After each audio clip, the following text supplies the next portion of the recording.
panel on impact of the Russian war in Ukraine on the post-Soviet space. It's a challenge for us, definitely, because we are talking about a space with not neither the West nor the rest, so to speak. So it's something in between, and very different, quite complicated to define it accurately, because black and white is not a useful tool in this region. It's never black and white. So we are trying to figure out what is happening there. And we have three very distinguished panelists and very good experts. And they will help us definitely to figure out what is going on in this region. Let me start by presenting the panelists first. We have Mr. Alexander ISKANDARYAN. He's director in the Caucasus Institute in Armenia. Thank you for being here with us. We have Mr. Arseny SIVITSKY. It's CEO and founder of Sarmat AnalytiX. Thank you for being with us. And we have, last but not least, of course, Mr. Igor MUNTEANU, which is a former ambassador of the Republic of Moldova to the US, and also member of the Scientific Council of the New Strategy Center. Thank you, Mr. MUNTEANU, for being here. Now, let me start with three, not necessary questions, but 3 points about, to try to focus a little bit more the discussion. And the first point is about what the people in this region are thinking, are doing. We know that Russia slowly, apparently, it's losing its sphere of influence over the post-Soviet space. Yes, but if you look at the survey, I mean, it's a little bit more complicated. There is a sort of disenchantment with the East, definitely, with the Euro-Asia type of frameworks, of course. And even the level of trust in Mr. Putin is declining. I'm not saying dramatically, but if you, the percent of the pro-Europeans did not increase dramatically. So basically, it's a disenchantment with the East, but the people are still reluctant, if you look at the surveys. And lately, in Republic of Moldova, Mr. Putin is more trusted than Mr. Zelensky in the last survey. So what I'm trying to say is that at the level of people, the situation is far more complicated. So the first question is, what about the people? How do they react? And this trend of Russia losing its influence, it's strong enough, it's deep enough? Or the people are waiting for the end of the war to try to, I don't know, reevaluate the situation? The people from the former Soviet Union are very good at this, you know, pre-evaluating everything. So the first question is about the people in this region. The second question is about the local politicians. What do? They have a very good opportunity to radically change their societies. But they have a perfect excuse with this war in Ukraine, because they are saying, yes, we have to help us because it's a war. We need money because of the war. We have a deep crisis because of the war. But basically, these societies have had very deep structural problems before the war. And now they are getting easy money, cheap money from the West. But what they are doing? Are they doing what they are supposed to do? Do they have a local agenda in order to use these opportunities to radically change the societies and somehow changing the milieu strategically? Because it's one thing to say that, well, okay, we need to restructure, I don't know, to get a new framework as far as security is concerned, and but they let to the people to choose, so to speak, and because they are politicians, they have elections. Is there a new way of approaching security in this area as far as the politicians are concerned? I don't have answers. I have questions here. So, and the last point is, of course, the usual suspects in the region, Russia and Turkey. And my question for our panelists is, well, the war in Ukraine has weakened, of course, Russia's influence in Central Asia. But how will this affect Turkey's involvement in the region and the Turkey-Russia relationship? So we have war in Ukraine, we have elections in Turkey, if you want to tackle this issue. We also have China, if you want to add to this very complicated picture. A new, very complicated actor. So the third question is about Turkey and Russia in the way in which they could influence the region. So I'm stopping here, and I give the floor very briefly to the first panelist, which is Mr. Alexander Iskandaryan. So for 10, 12 minutes, sir, you have the floor. Thank you again for being here with us.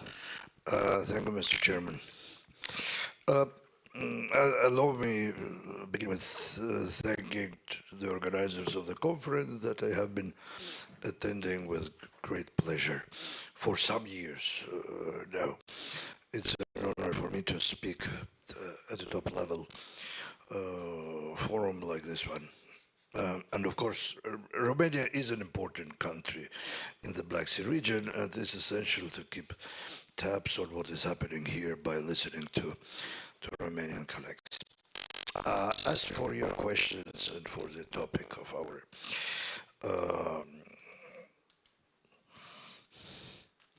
a few years back, even if I don't mistaken 2 years back here at the same forum, I began saying that the post-Soviet space no longer exists.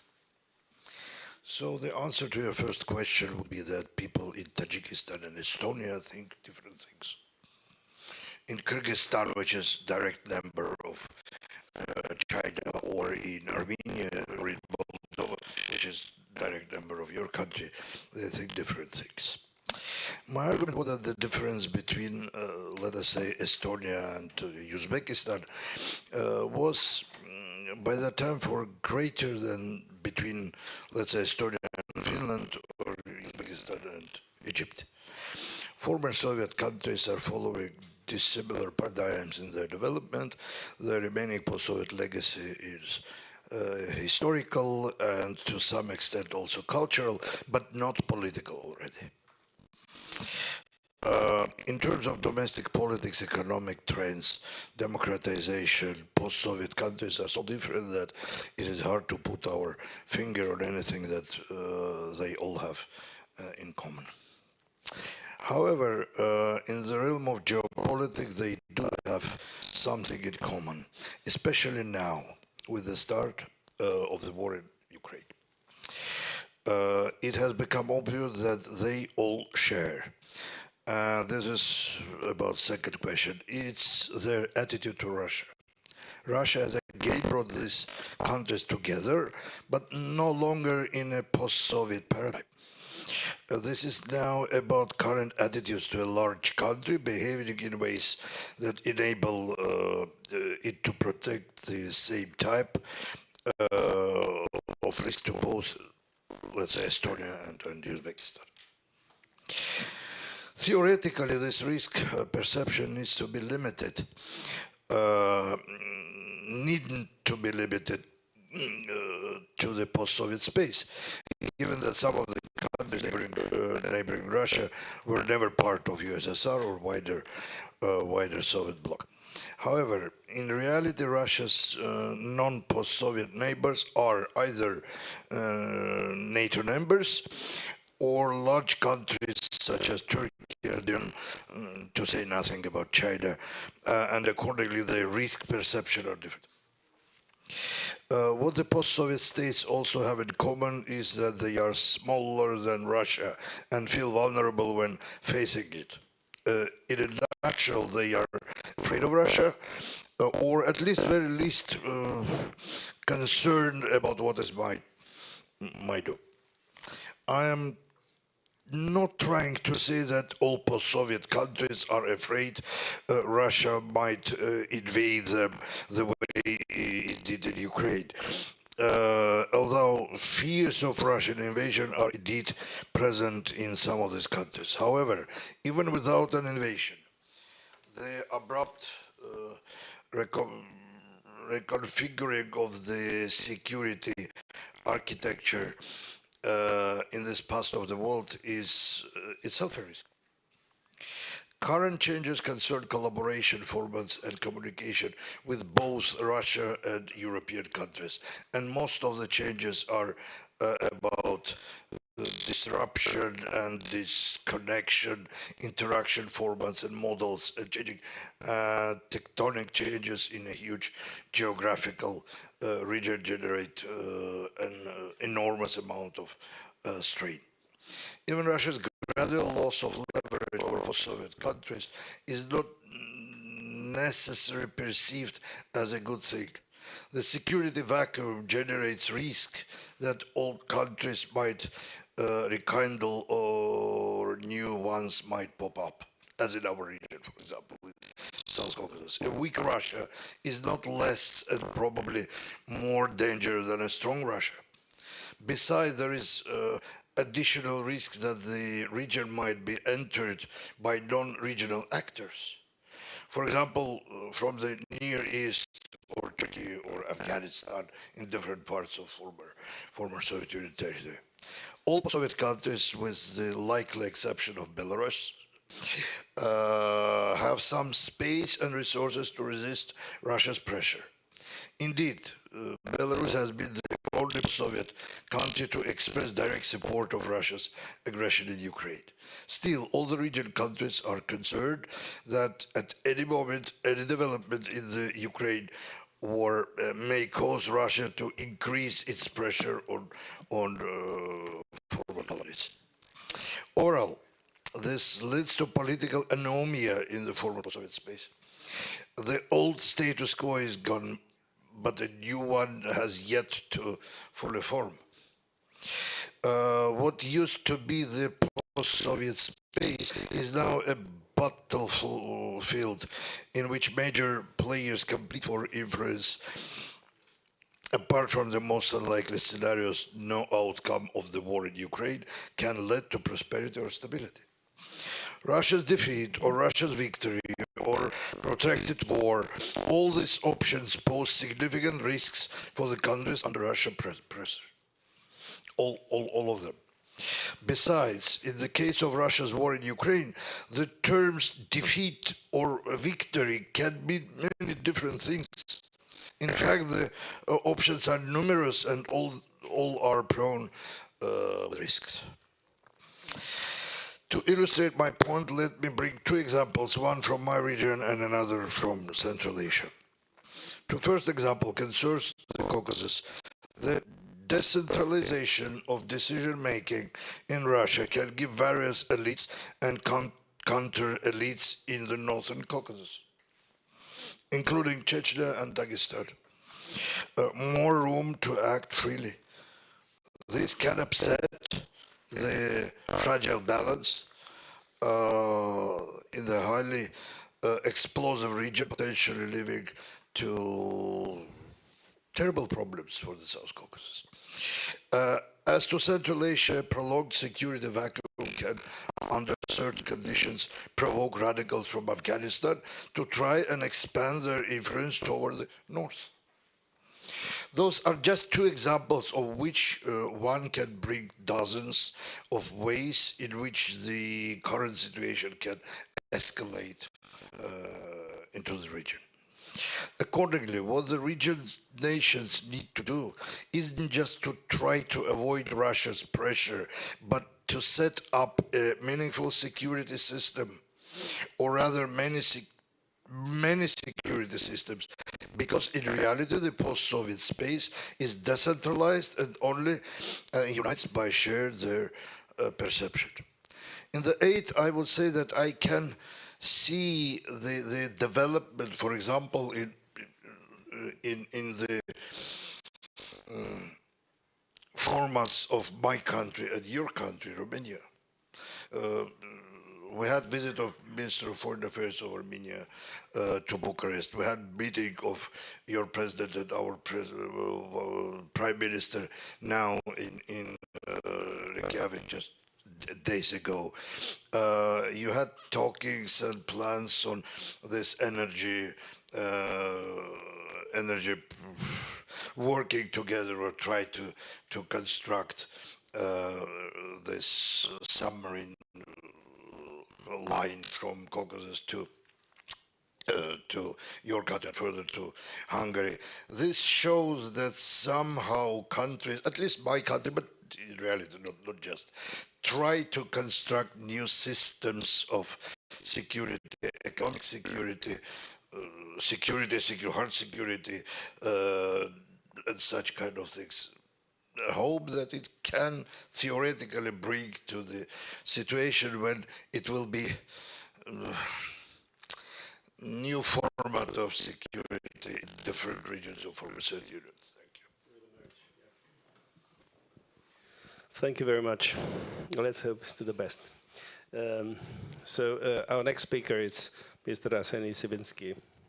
Sir, have the floor. Dear colleagues, good morning, first of all. Secondly, thank you very much for the organizers for inviting me once again. And I would like to address several questions during my presentation. So the first one is Russia's sphere of influence is eroding. Secondly, does the Russia-Ukraine war push post-Soviet states to consider alternative strategic and geopolitical options? And thirdly, is the Russia sphere of influence is going to collapse as the aftermath of this conflict? So when speaking about the first question, I would like to start with comparison between two victory parades in Moscow. The first one happened last year in May 2022, and none of the post-Soviet space leaders paid a visit to this Victory Day parade. But if you look what happened several weeks ago, you can see a dramatic change.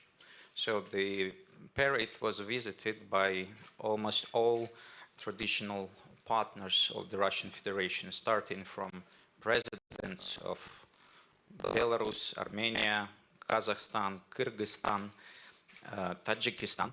But what is more important, that even leaders of Turkmenistan and Uzbekistan also joined the meeting with Vladimir Putin.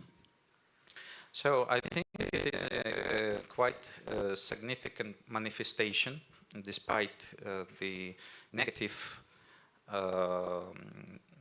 military dynamics on the battlefield for Russian side. It's a manifestation that the majority of the traditional partners of the Russian Federation have still manifesting their geopolitical loyalty towards Russia after 15 months of the conflict. And one of the reasons is because in that or other way, these countries have been benefiting from the conflict.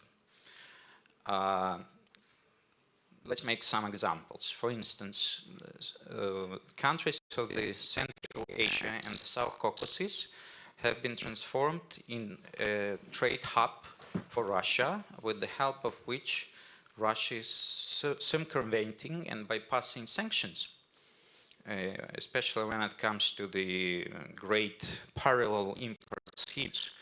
So the elites of these countries, and as well as societies, they can, and they are benefiting from this war. Secondly, so Russia is considering also increase in investments in some Central Asian states, starting from Kazakhstan to Turkmenistan and Uzbekistan.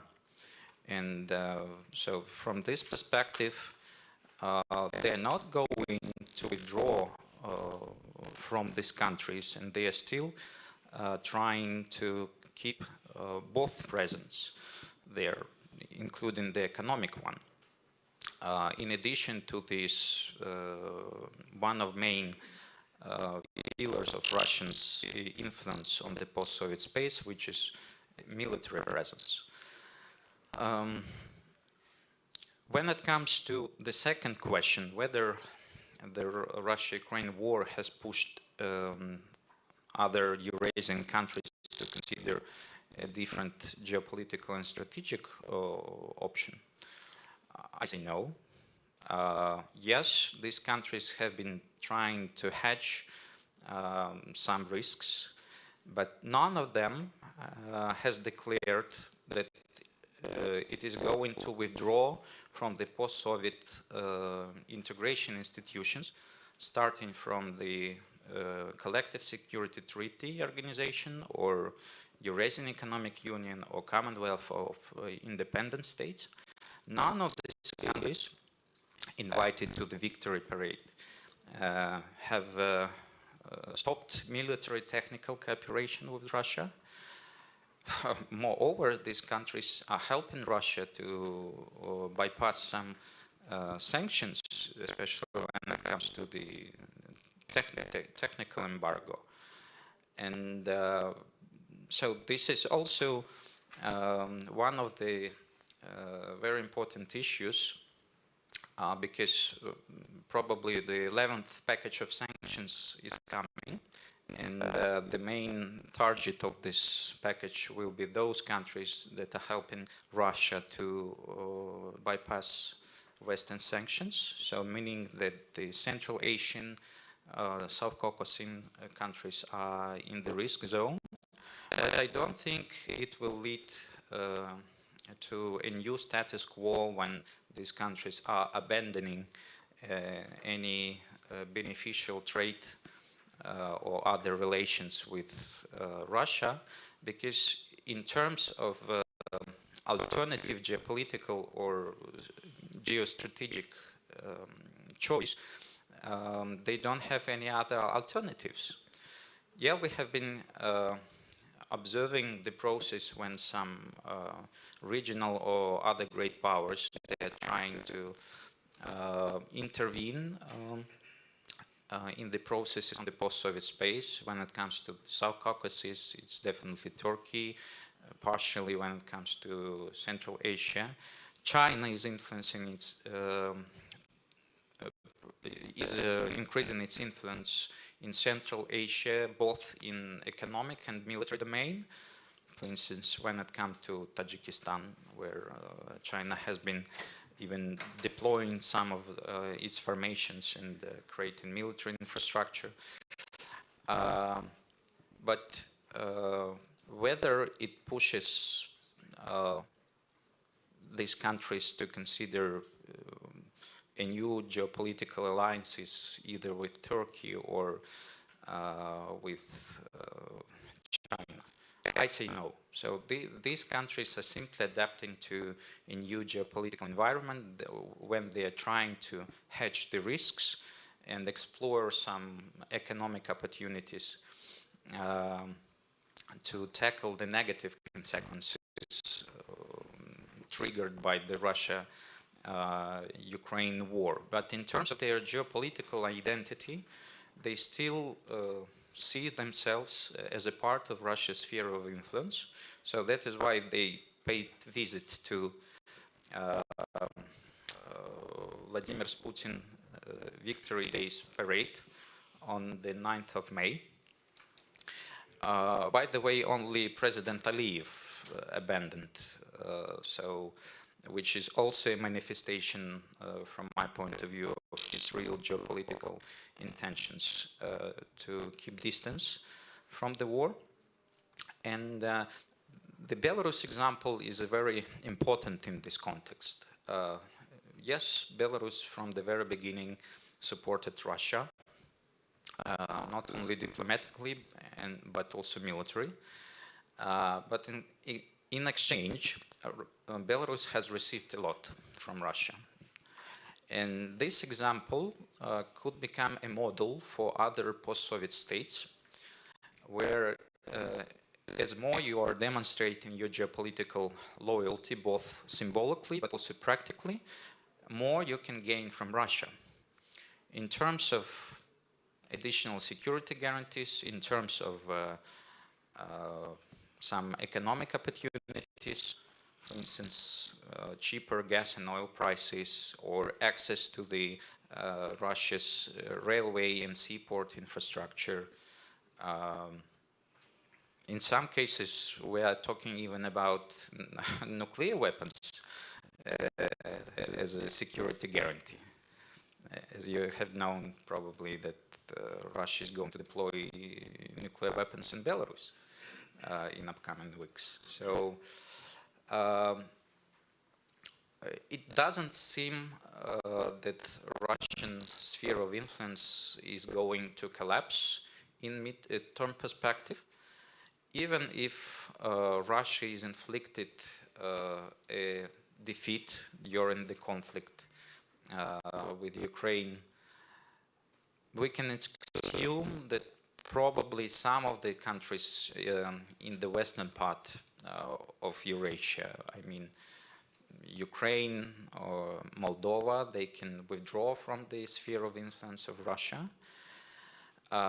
Even if Russia is inflicted a strategic defeat and it provokes disintegration processes on the post-Soviet space, then simply we have to look what choices every post-Soviet country does have.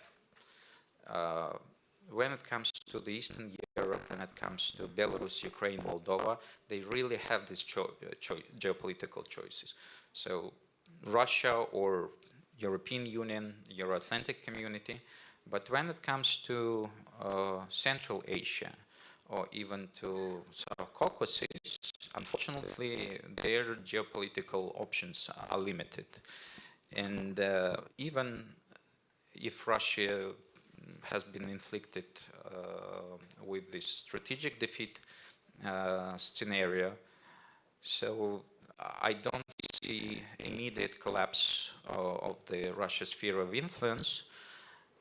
It will be limited maybe only by Central Asia and even South Caucasus.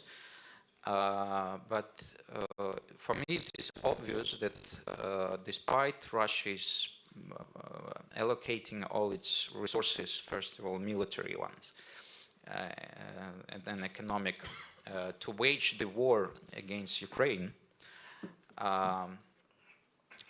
the Kremlin doesn't forget about other countries on the post-Soviet space. And they are preparing for a new round of competition with Turkey in South Caucasus. So that is why they are re-engaging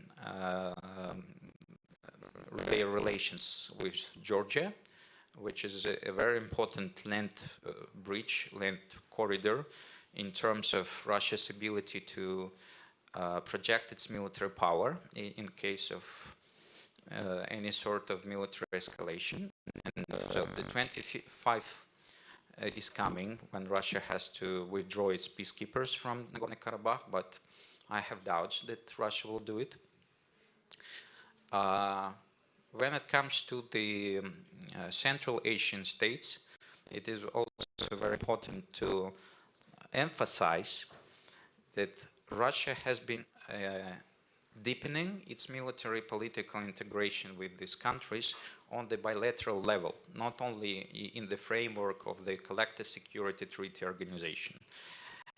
And by the way, Russia has been implementing the so-called Belarusian and Armenian model of political military integrations with these countries. So the substance of this model is that actually Russia is integrating military of these countries into the central military district of the Russian Federation. So for me it's an indication that Russia is not going to give up its influence on the post-Soviet space, even if the Kremlin faces the most dramatic scenario and it loses the war. So thank you for your attention. Thank you very much. Thank you very much for your very challenging presentation. And let me now turn to the third panelist, Mr. Igor MUNTEANU from Republic of Moldova. And Mr. Munteanu will help us to understand a little bit more how Republic of Moldova is dealing with this zero-sum game. And from Bucharest, looking from Bucharest to Republic of Moldova, we hope that at least theoretically the situation and the context it's more white than green. So, Mr. Munteanu, you have the floor. Thank you very much, Mr. Chairman, and thank you very much for your inquisitive questions regarding the political behavior of elites and populations.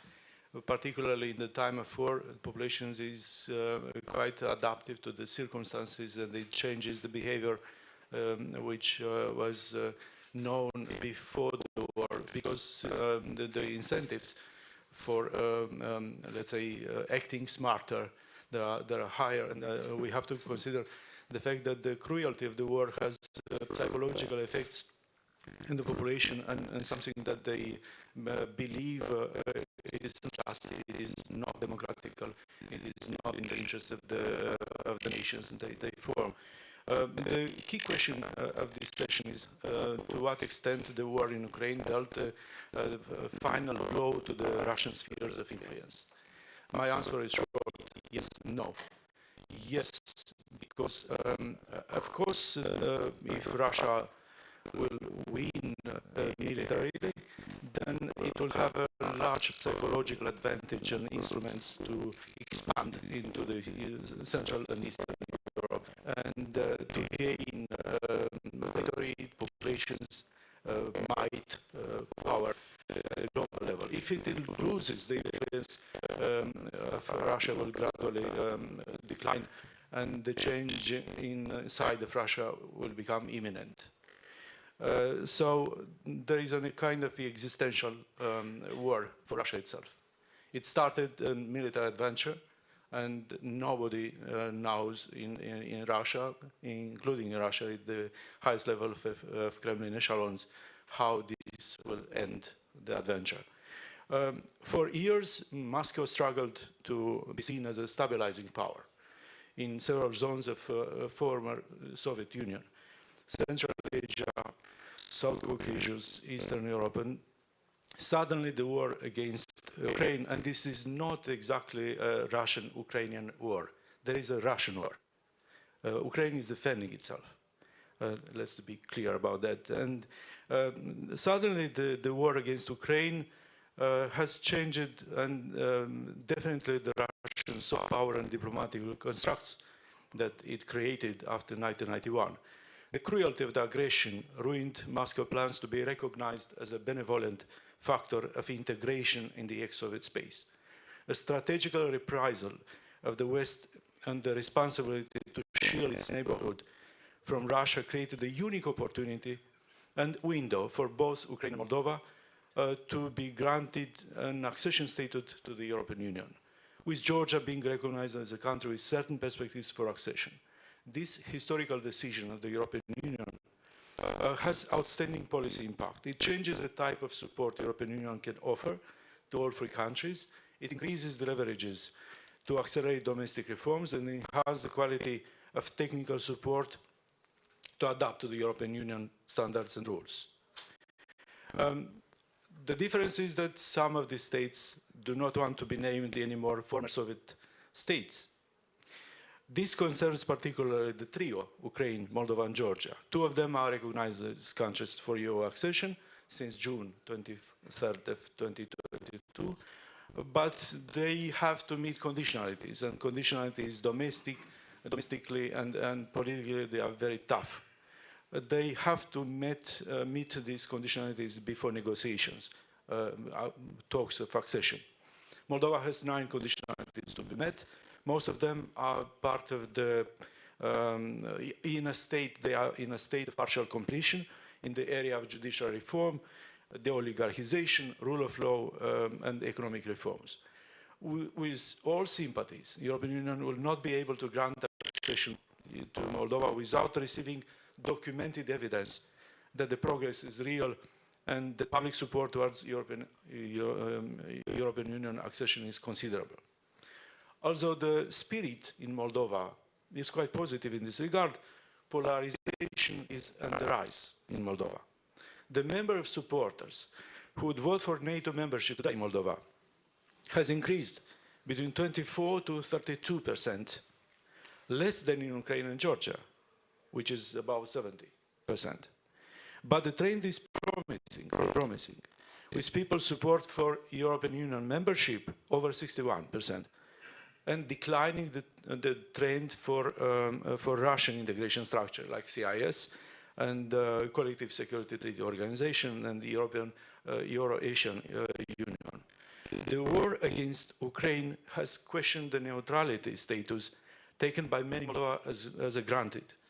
Therefore, the considerable effects need to be channeled to disarm Russian narratives that security guarantees from the West will mean an escalation of the war in Transnistria, or that neutrality means no European integration, reducing the country's strategical choices as Moscow would desire.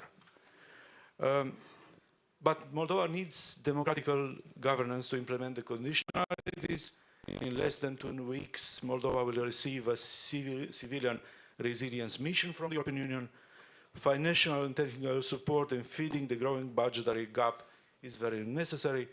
The tasks of the upcoming European Union mission, civilian mission, is to help Moldova to address a new wave of hybrid threats from Russia, which has intensified its local proxies in various fields. For instance, in 2022, last year, Moldova was targeted by several waves of cyber attacks. Thousands of phone calls and bomb attacks on the airport and all critical infrastructure, and hundreds of state institutions being daily alerted by bomb attacks. In the same time, political proxies staged street protests with the arm to shatter the government and also destabilize the state institutions and ignite ethnic discontent. In this year, in 2023, the threats intensified in Moldova, as well as political corruption, corrupting voters in various regions of Moldova, via intensifying the propaganda from Russia, organized street riots, and the emerging perils of hijacking political initiatives at the regional level. This is particularly true with the recent elections in Gagauzia region, which is a region speaking Turkish dialect, very close to the Azeri language, and where, however, the sympathies towards Moscow are very high.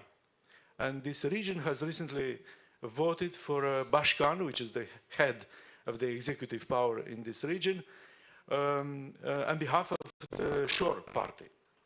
Shor is an oligarchical structure, largely financed by Russian proxies and Russian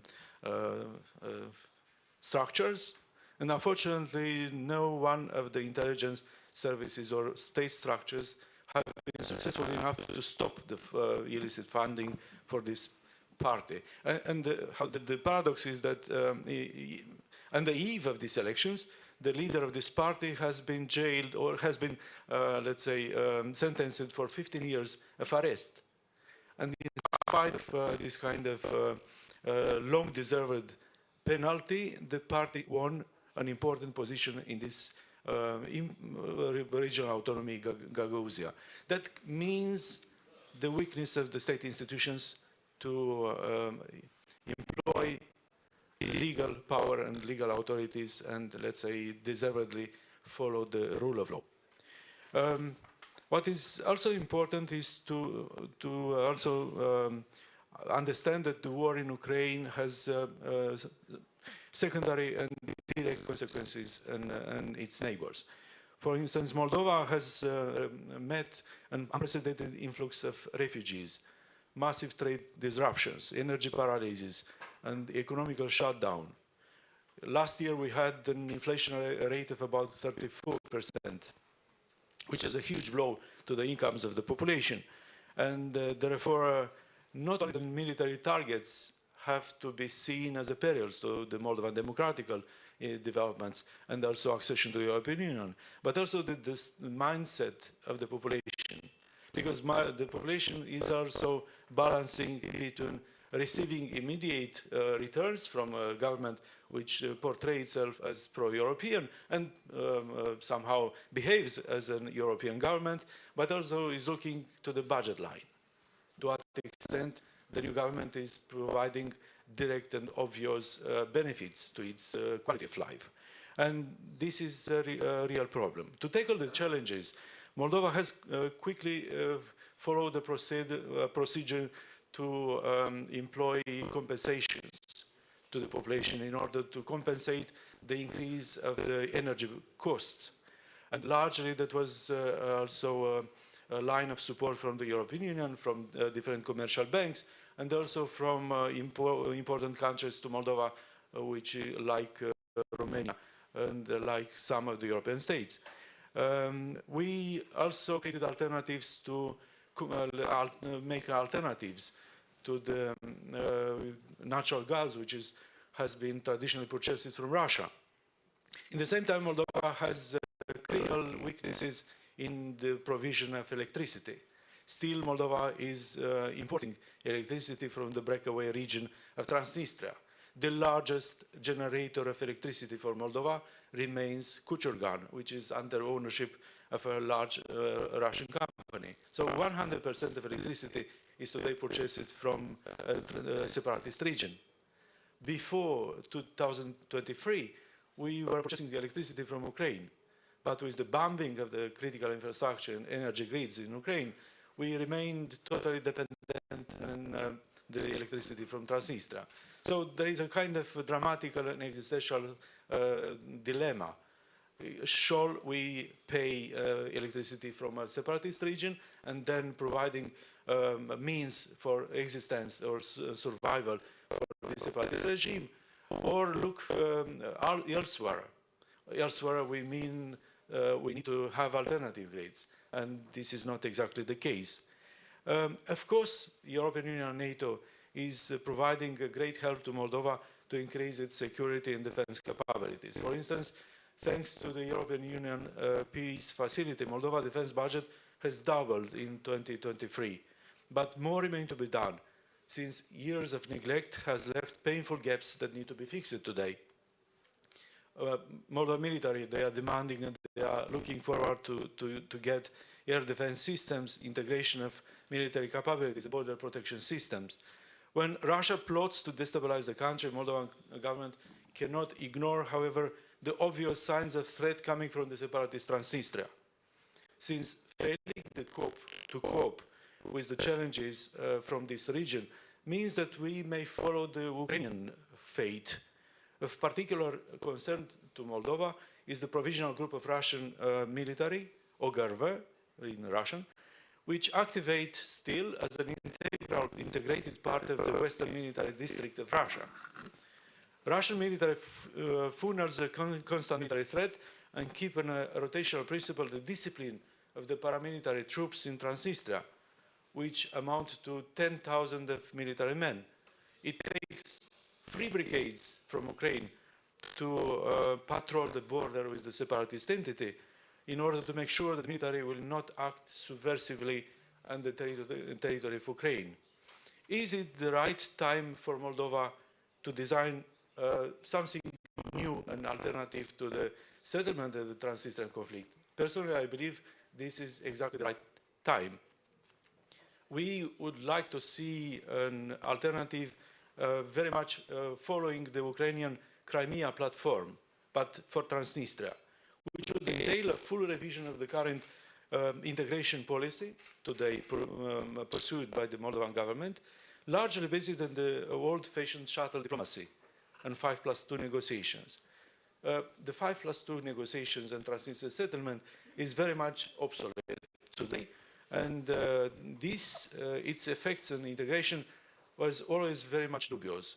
But it also needs to fix some of historical vulnerabilities, such as energy dependency, deficit of good governance, and overall institutional resilience to revive the economy of the country. Citizens praise generally the layers of external communication for President Sandu, Maya, and the Minister of Foreign Affairs. Relationship with European Union are seen very good and excellent. Nevertheless, most of them see serious gaps which confront their lives. Access to jobs, miserable salaries and instability erodes trust in the current government.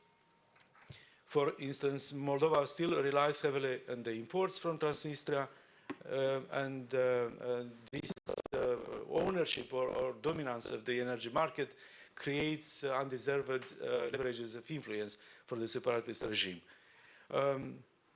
Some of earlier promises keep Moldova still under serious stress. This is particularly true under judiciary reform today in Moldova, which still lack clear accomplishment, as well as serious market reforms which impede the lucrative forces of the Moldovan economy to deliver results. Moldovan government needs to become more resilient at home, but also should follow European Union foreign policy priorities. This concerns the alignment to the international regime of sanctions. Until now, Moldova is not yet there.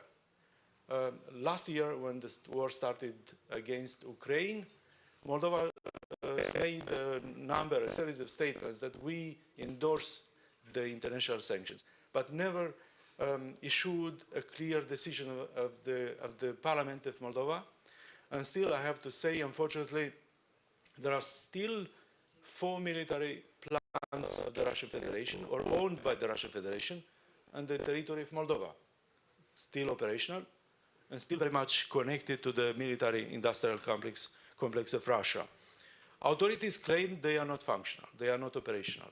But nevertheless, even the existence of 4 military plants of the Russian Federation on the territory of Moldova is a sign of alert to everyone, including to our partners. I'm confident that the only way for Moldova to exit the spheres of influence of the Russian Federation is fully the integration into the European Union. But only if Moldova will also realize that European integration means security guarantees. And this cannot be accomplished without clear integration with NATO. And this is one of the most serious priorities for the Moldovan government and society. Thank you very much. Thank you very much, Mr. Munteanu. Thank you again to all the panelists. And I'll give the floor to, we still have 30 minutes for a Q&A session, so I'll turn the floor to the audience for questions, comments, remarks.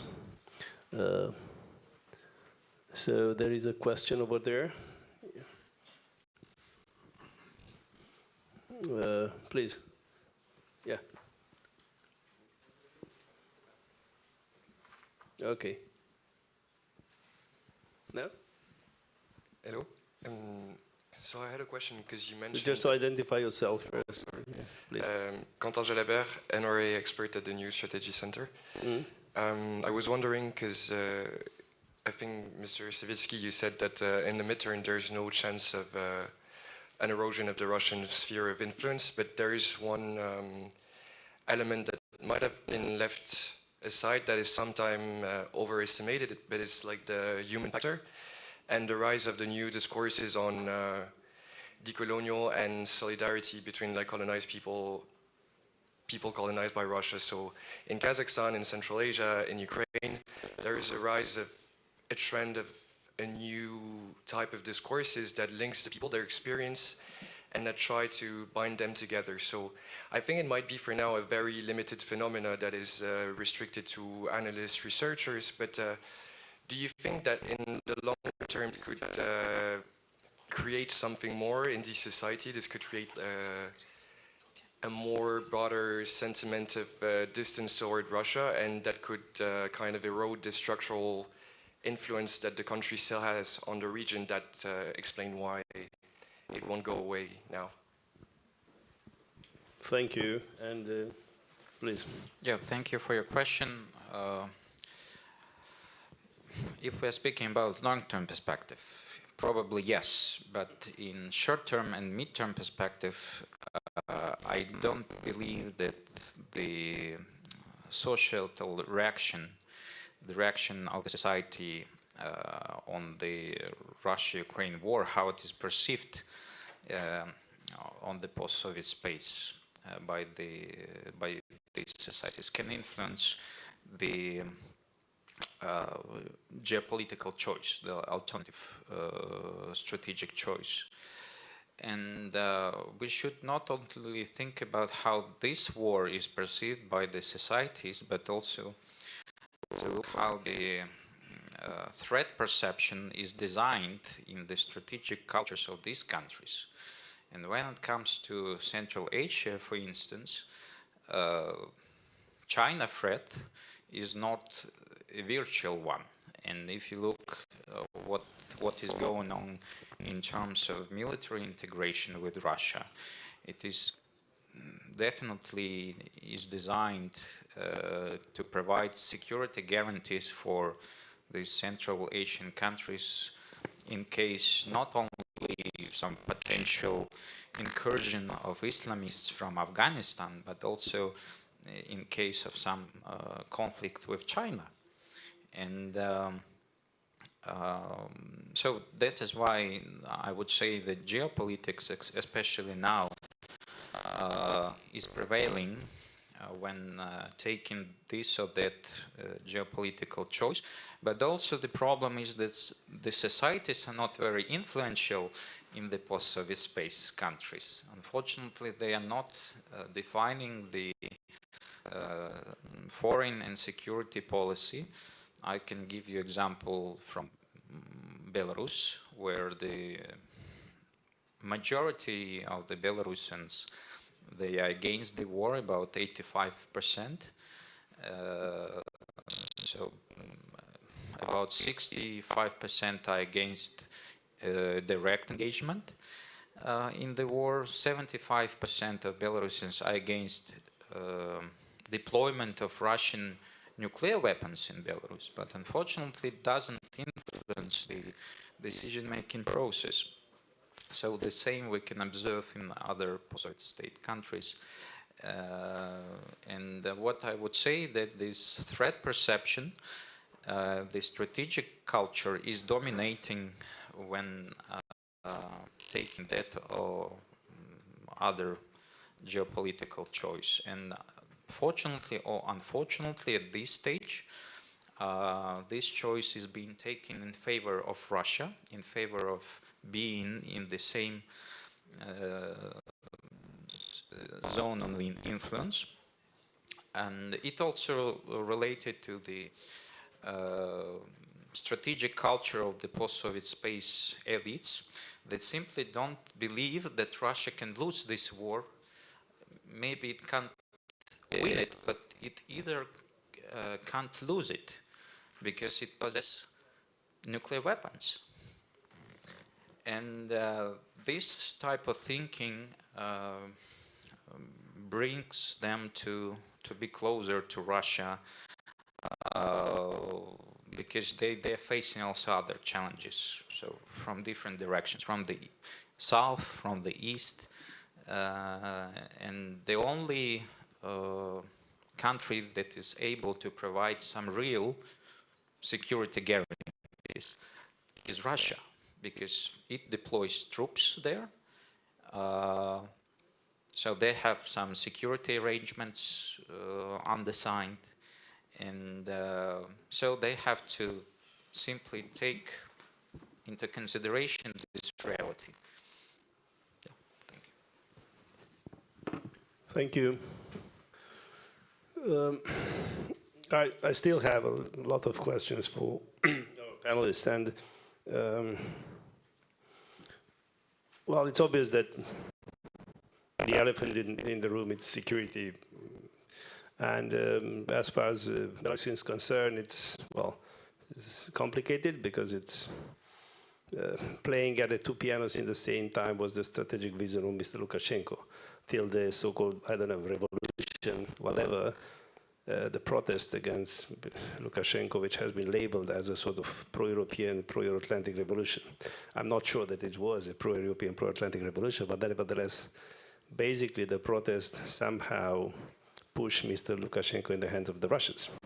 So basically, this type of politics playing at the two pianos in the same time with the West and West is not possible in Belarus. So I'm not quite sure that it was a very strategic, very smart decision. But we have what we have, right? So it's far more complicated than it used to be.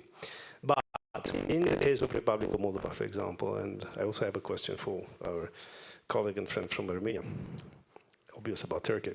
But first, Republic of Moldova, the security issue is there. The idea of neutrality was never a real thing, right? In Republic of Moldova, it's neutrality on the paper, because the Russian troops were on the ground, still are. But, and this is the dilemma. So as far as Transnistria is concerned, apparently, according to the officials in Chisinau, there are two camps, the peace camp and the war camp. Okay. What does it mean is not very clear for us. But, well, so it's Transnistria first, which in the same time, it's, as Mr. MUNTEANU said, it's sponsored by Chisinau with Russian gas, not paying for the Russian gas, but paying for the electricity from the system. Is a bit strange for us to understand. So yeah, you have Transnistria, you have neutrality. But if you look at the society in Republic of Moldova, I mean, there are not so many discussions or debates on security or on NATO. So I completely agree with you that NATO could be an alternative and we should talk about. But if you look at the public space, but the discussion is not there. So how comes that on the one side we say that we have to change our framework, the way in which I was seeing, I've been looking for security, but in the same time, basically the public space, it's completely empty. Is it for political reasons, or what is the reason that is a sort of the silence? It's at the political level, well, so this is the problem of security in public policy is an issue. And a question for Mr. Iskandaryan. Well, you have to approach one or another Turkey. Right? So what do you think about the strategic vision of Turkey in Caucasus and Turkey-Russian relationships after these elections? After the, I don't know, it depends who will run Turkey, or it doesn't matter. The political figures doesn't matter as far as the vision is concerned. So, Mr. MUNTEANU, please try to clarify us a little bit more on what is going on in the Republic of Moldova. Thank you very much. I will. Well, shortly, there is a obvious lack of strategical culture, and the political elites, they live in their bubble. There is very little engagement with population, and the population, on its turn, try to disregard the threats coming including from this war against Ukraine, because there are 5 major priorities are connected to their existential needs, to the jobs, to the salaries, to the scarcity of resources, and to an exodus of the most active parts of the society abroad. We have, let's say today in Moldova, we have 2.6 million of inhabitants. Factual. They vote. Declining. In 1989, the former Soviet Socialist Republic of Moldova had 4.4 million. So it's an historical crash of the demographical density of the population. All the political elites before this government, they were clientele, or largely clientele to the Russian narrative and special connections with Moscow, which was selling the fact that if you remain neutral, then you are not threatened. You are going to receive free of charge gas or very cheap gas. You are going to receive access to the market, and then you will be very, let's say, happy to keep the traditional ties, and your way of life will be preserved. Now is the war in Ukraine. I have to say that there is an important part of the population which still believe in the narratives of the Russian Federation. We measured last year in 2022 the fact that almost 35% of the population believe that the fact that Russia annexed Crimea and annexed Lugansk and Donetsk is a legitimate entitlement of the Russian Federation. 35%. 45% believe that the Russian war is a legitimate defensive war against Russia and against an aggressor state. So large narratives of disinformation and propaganda still are very active, and this has implications on how citizens perceive the nature of threats, exactly what our colleague from Belarus has mentioned, the perception of threat. The relationship with the European Union until 2022 was largely based on a kind of assumption that technocratical solutions will be enough to connect and fix the issues in Moldova without speaking too much about the strategical, let's say, priorities or demands, without speaking about the security guarantees. Everything will go if a technocratical government will implement and adapt to the standards and norms of the European Union, without any kind of reference to the strategical, let's say, framework and guarantees of security. Now, everything has changed. The new government, or the second new government, have passed the Action and Solidarity pro-presidential party passed in power. They started to, let's say, consider different options of security. Mr. Rajan, Prime Minister of Moldova, has spoken at the inauguration day about the demilitarization of Transnistria without exactly defining what he has in mind. I personally believe that there is no possible any sort of integration with the European Union without democratization, demilitarization, and decriminalization of Transnistria.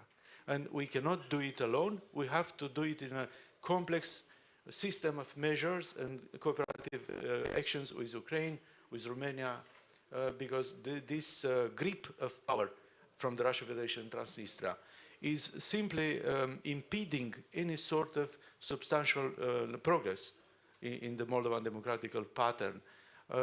I guess the time is to create a platform for Transnistria. This is a big idea. It has to be taken seriously by the political elites and by partners to Moldova. Thank you. Thank you very much. Sir, I have the floor. Turkey and South Caucasus. You know, situation changed in South Caucasus dramatically after 2020 war. I mean, Second Karabakh War. Turkey was in the Caucasus. Turkey was an actor in Caucasus, economically, sure, in Azerbaijan mainly, but in Georgia as well. It was very active. By the way, Azerbaijan was very active economically in Turkey with this oil money investments, etc. Culturally, in Azerbaijan and in Georgia. Now, Turkey came to the Caucasus strategically. It is a securitization of the politics of Turkey in the region.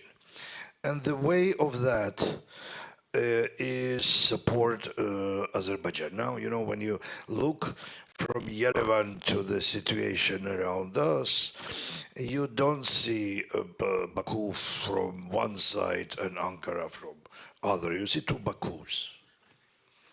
What Turks say to us, usually it's not their demand on us, I mean Republic of Armenia. It is demands of Azerbaijan. So it changed situation. If before that, Mr. Putin could really stop any escalation in Caucasus by one telephone call, I'm afraid now Mr. Aliyev have not one but two telephones on his table. And what telephone is bigger and louder to Ankara or to Moscow, I don't know. This changed something. This brings to a security vacuum in the region. And it is very, very serious, I would say. As for election, I've been in Turkey just already after 1.5 months ago in Ankara and in Istanbul. I don't think that Turkish policy on South Caucasus is Erdogan's policy. It's Turkish policy. It's strategy. It's not tactics. I think that most probable Erdogan will be re-elected and he will have parliament. It will be interesting. They will have a lot of problems in economic sphere because situation there was not very nice even before earthquake, and now it's nightmare really. Situation there is very hard. But what's going to be? It depends on Russian war in Ukraine. The configuration of powers in our region depends on the results or non-results of this war. Because what's going on now, it is a result of this war as well. Azerbaijanis stop and check at their checkpoints Russian peacekeepers, which was impossible before beginning of Russian-Ukrainian war. It was just impossible. You have, they try to push on red lines and to check how it was red lines of Russian Federation, not on Azerbaijan, not on Armenians. You have gray export from Russia to the west through Azerbaijan and Turkey. You have export of gas, not direct. Everything is more or less clear. They sell gas to Azerbaijan from Russia, and they sell Azerbaijani gas from Azerbaijan to Europe. Same amount. So this is new situation. How we'll go out from this situation, what is going to be, it depends on the results of war. Dr. Savitsky said about 25, it's a problem of 25 when Russian peacekeepers should go out or stay there or whatever. I don't think that I don't think that it is about paper. If they will be able to withdraw Russians tomorrow, they will do it. If they will not be able to do it on 25, they will not do it. It's not about agreement. Agreement doesn't work anywhere. So the situation depends on Russian, not even wishes, but possibilities. Now in 25, 26, 32, etc. So it depends on how is going to develop the situation in Russia and around Russia. And last, for me, not least, is that you really have different risks and different situations, I would say, in the western part of former Soviet space, Moldova, Ukraine, and Belarus. In the Central Asia, it's much more it's different because they don't have European perspective as well, at all. But they have Islamic radicalism inside their countries, and they have Afghanistan, and they have China. Absolutely. And Caucasus, which is in between, you know, you have some European, how to call it, not perspective, but you know, vectors, but you have problems with security, with all the things. So we'll see how it's going to develop in general, because I wouldn't even, Mr. MUNTEANU said that you shouldn't call it Russian-Ukrainian war. The war is between Russia and Ukraine, sure. It is on the territory of Ukraine, it is aggression of Russia, and they fight, the hot war. But the conflict is much more wider. The conflict is conflict of Russia and the West. How they like to call it, collective West, collectivism, in Russian. So how is it going to finish? Is it going to finish? What's going to be? After that, we can talk about what's going to be in our region, in Western part of Soviet Union, etc. Okay, thank you very much. We still have. So, do you want to say something? If I may, please, just would like to speak a little bit more about Belarus case, which, from my perspective, it's an example of successful renegotiation of a geopolitical contract with Russia. So, in exchange for its practical and symbolic geopolitical loyalty, Belarus has received from Russia everything it has been demanding since 2014. Probably you remember when Russia attacked Ukraine in 2014, annexed Crimea. It actually provoked quite serious tensions in relations between Minsk and Moscow. Moscow has been trying to expand its military influence in Belarus since that time already, but Minsk has been resisting. But it led to quite serious conflicts. So Russia started to increase in prices for gas and oil, started to block access to the Belarusian industrial and agriculture goods, and so on and so forth. But what has changed now is that Belarus suddenly received everything from Russia.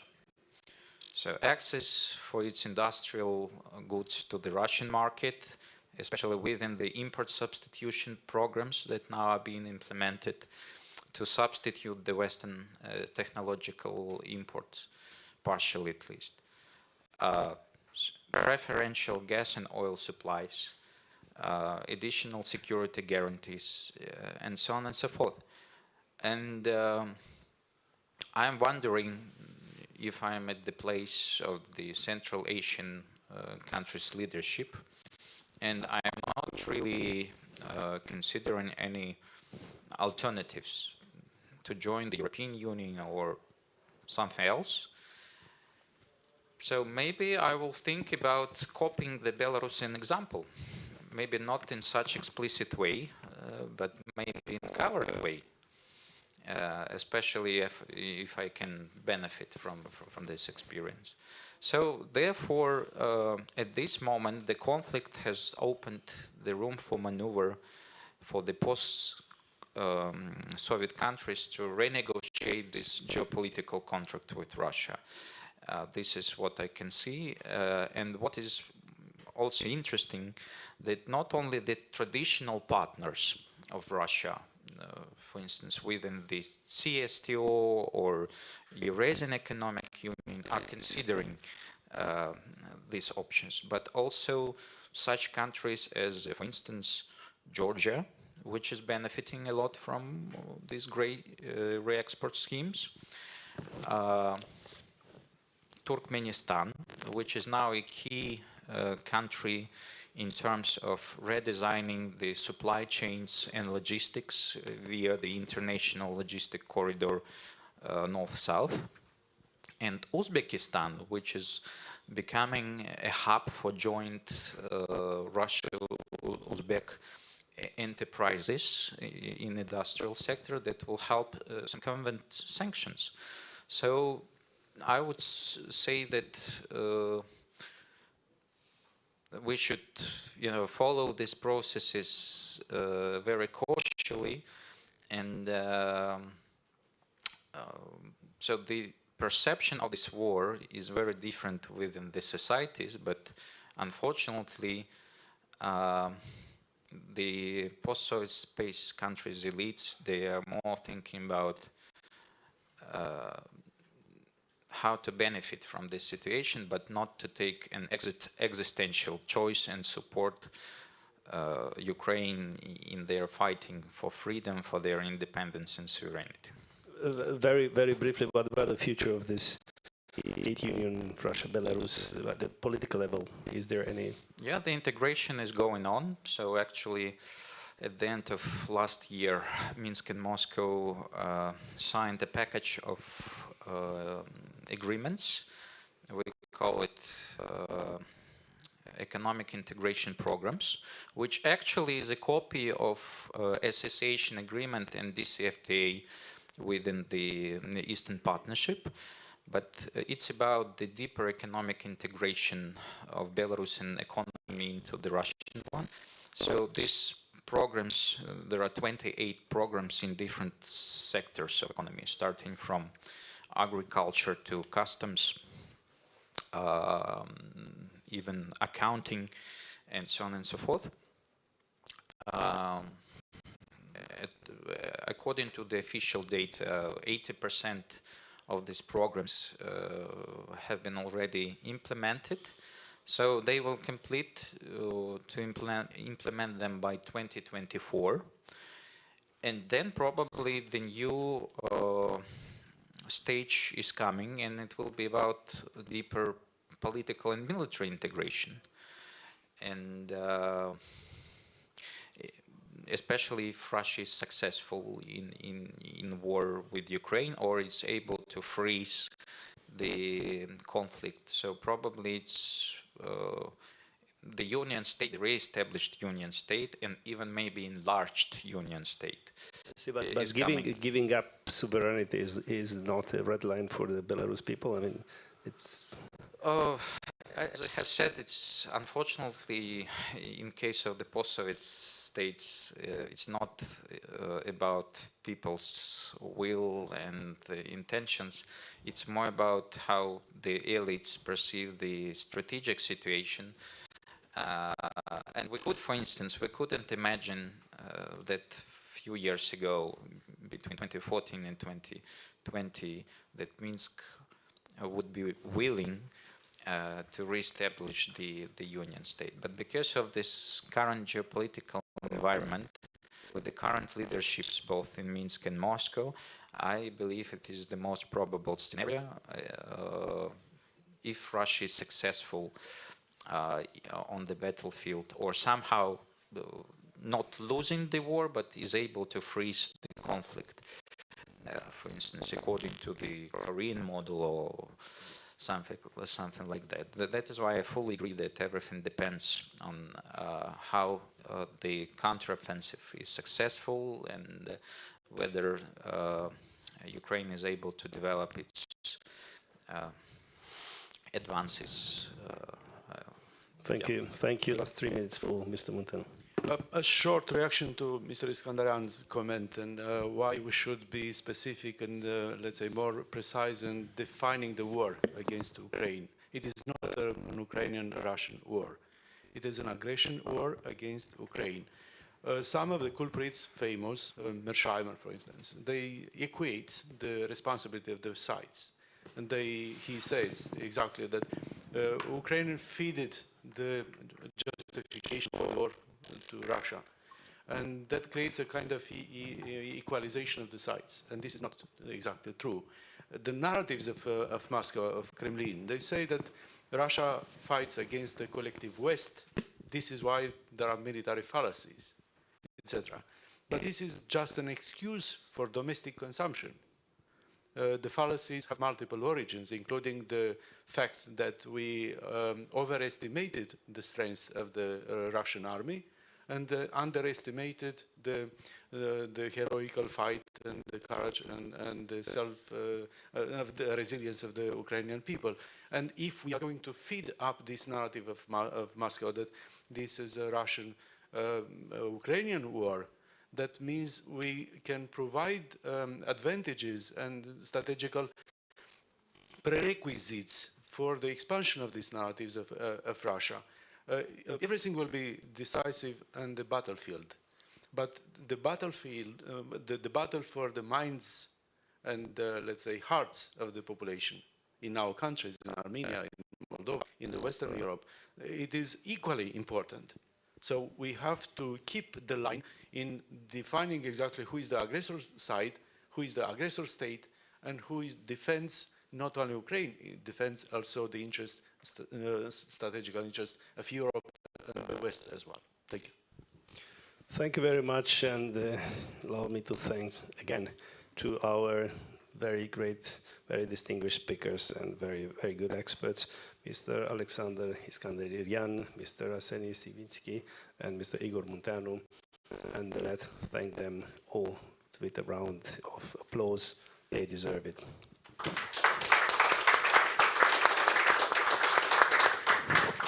Thank you very much.